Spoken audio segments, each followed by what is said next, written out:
to New York to visit this good friend of mine. And just as the plane was landing, I was getting that kind of, fidgety feeling of wanting to check my cell phone. And I was thinking, it wasn't that long ago that when a plane landed, we would all lunge for our cigarette packs.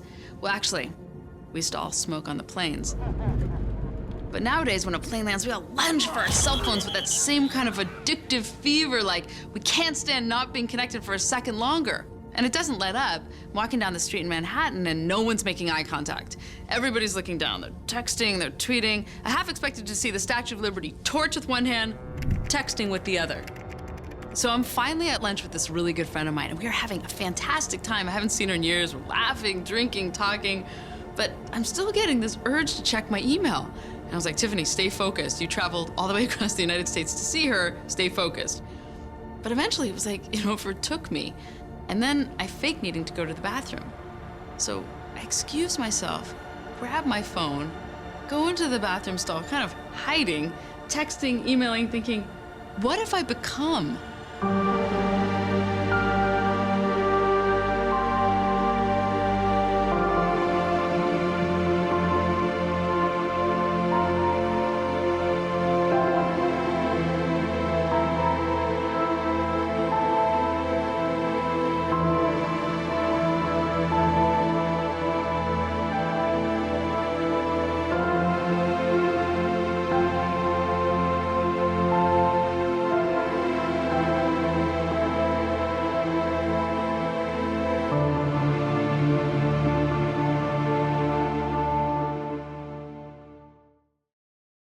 I can't be the only one sneaking to the bathroom stall to check my email. Technology is clearly changing us, and the way we connect with our friends, our families, and the world around us. So I set out to make a film about what it means to be connected in the 21st century. For 200,000 years, we've been connecting through networks, both natural and technological. Today, our networks have expanded to a point where they've given the world a central nervous system. Something happens in one place and we can see it, feel it, and do something about it, which has such huge potential. But technology has also led to the biggest problems of our day.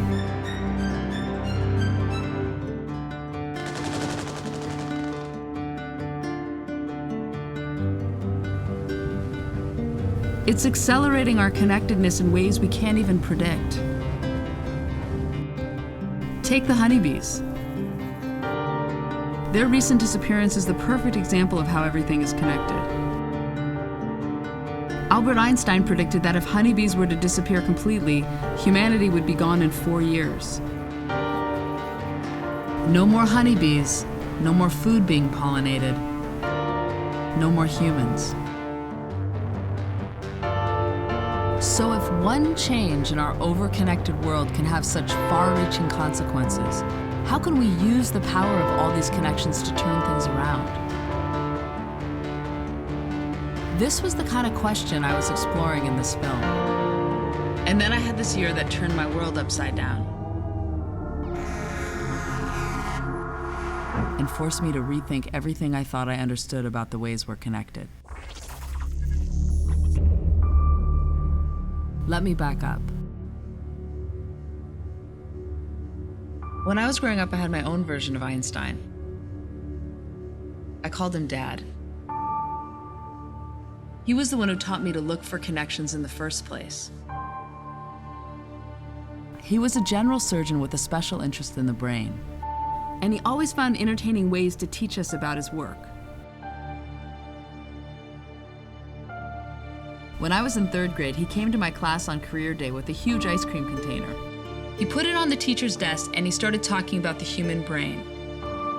He said the way the brain works is very complicated, but a simple way to think about it is that it has 2 hemispheres. The left brain breaks things down and creates order, and the right brain recognizes patterns and processes emotions. And he talked about how the 2 hemispheres have to work together. And then at the end of his lesson, he opened up the ice cream carton and there was this real human brain formaldehyde. Everybody freaked out. And then he took us all out for ice cream. My father wasn't just a doctor. He also wrote best-selling books that drew links between disparate fields.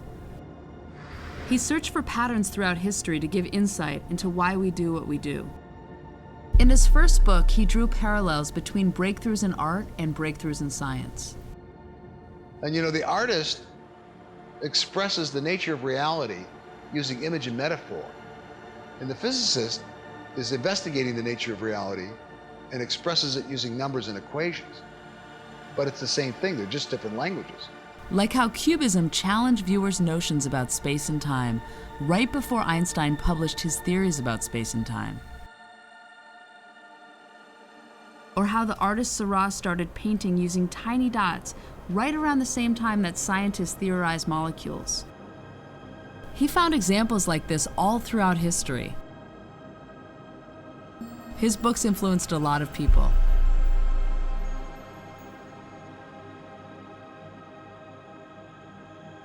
Sometimes he was criticized for not being an expert in the fields he wrote about, but I think it was his outsider perspective that allowed him to see these bigger connections. My father could talk about any subject. We like to call him Lennypedia. He and I had been talking about making a film together for years. So when I started researching all these connections and how we could use them to help solve our problems, it was natural to ask him to be one of the co-writers. Especially since he and my mom pretty much co-wrote my brain. And I definitely needed help. Just look at my first notes.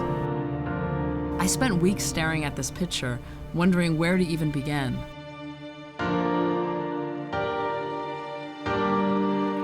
Everything is so intertwined. And I thought maybe that's part of the problem. That we try to deal with all of these issues in isolation. Why did we start doing that? So I turned to my father for some perspective. He said, go to the past and look for patterns. Pretend you're an alien looking at this unusual species called humans. So I did. I hired a narrator to help give that omniscient vibe, and I went way back.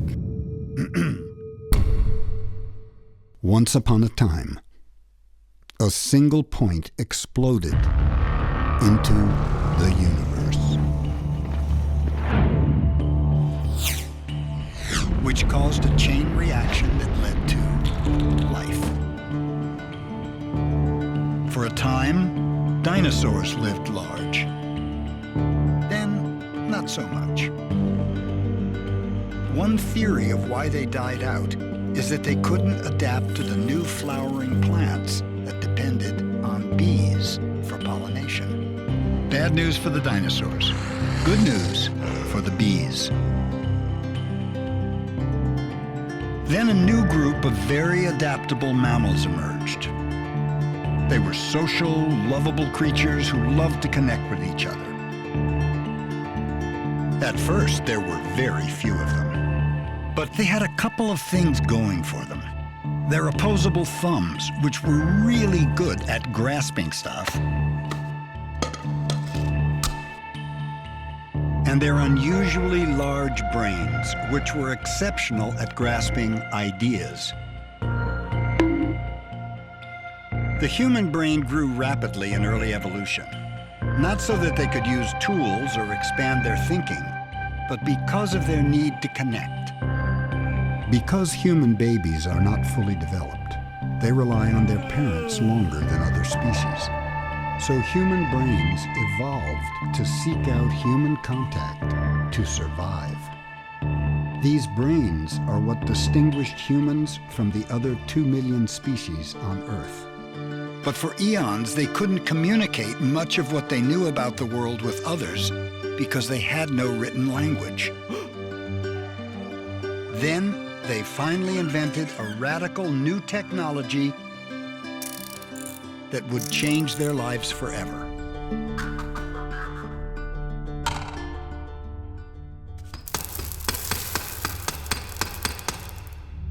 The alphabet made it easier to keep a narrative record, to inform future generations about what had happened and what had been learned.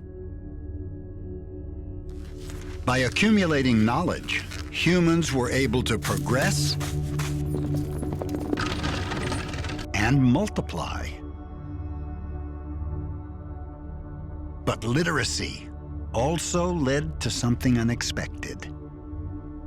In The Alphabet versus the Goddess, Leonard Shlain points to how literacy changed the way humans think. When the alphabet was introduced into society, it overstimulated the analytic left hemisphere of the brain.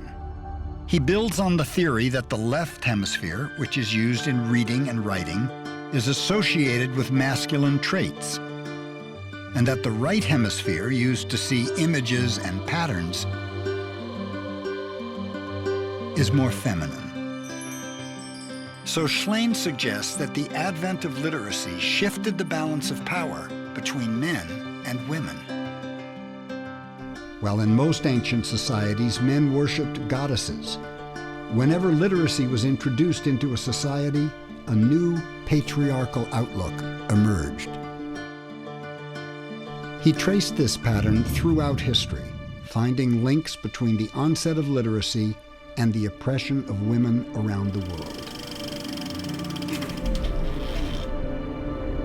Maybe there's a way to build on my father's ideas about literacy and patriarchy. If he's saying that the invention of writing shifted us to a more analytical left brain mode of thinking, maybe this shift also led to our tendency to think of world problems in isolation. I couldn't wait to call my father to see what he thought about this idea.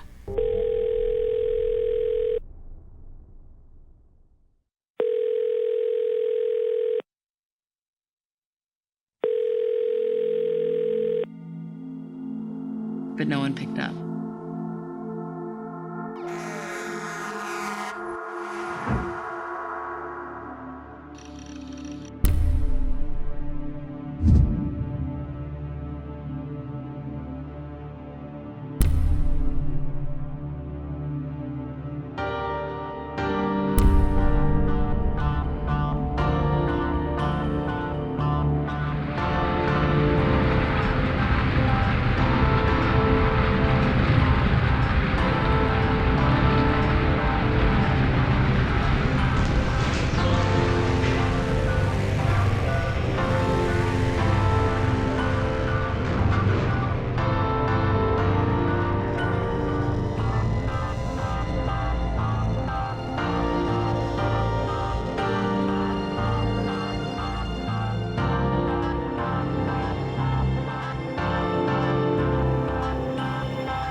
I felt like a child again.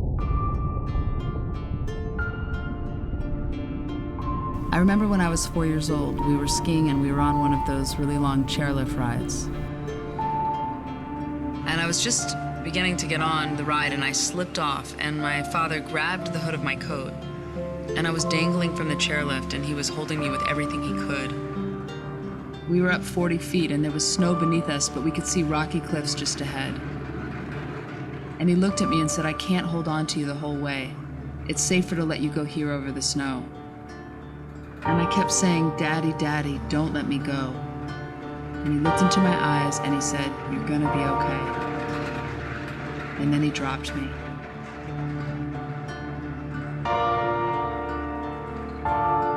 And I landed in the snow and I was okay.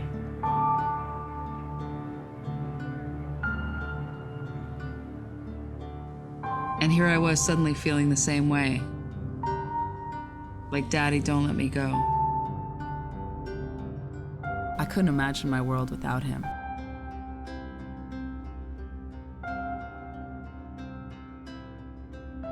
Those first few days while he was in the hospital recovering from brain surgery, everybody had advice. I spoke to this good friend of mine who had lost his father. He said the most important thing he could tell me was to film my dad. It was his biggest regret that he hadn't